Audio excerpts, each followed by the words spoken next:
فطيرة الأجبان، هذه الحشوة من ألذ حشوات الأجبان، ما شاء الله تبارك الله. حشوة أجبان للفطاير ما صارت لذيذة، موزونة بالضبط. فيها 4 أنواع أجبان، كل جبن له قوام وطعم مختلف. فيها جبنة الفتة، فيها حموضة وكريمية، فيها جبنة البرميزان، جبنة صلبة لكن فيها طعم عميق جدا، فيها جبن القشقوان والموزاريلا يعطينا المغطى حقة الجبن، كذلك طعم القشقوان لذيذ. الموزاريلا هو أخفهم طعم. نخلط الأجبان كلهم مع بعض، نضيف عليهم نعناع مجفف وحبة بركة، الحبة السوداء وسمسم وبقدونس، نخلطهم زين مع بعض. ورنا العجينة بالحجم هذا،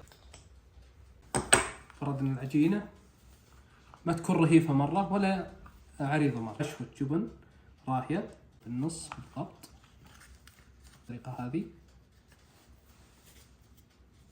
الفطاير بحليب مبخر أو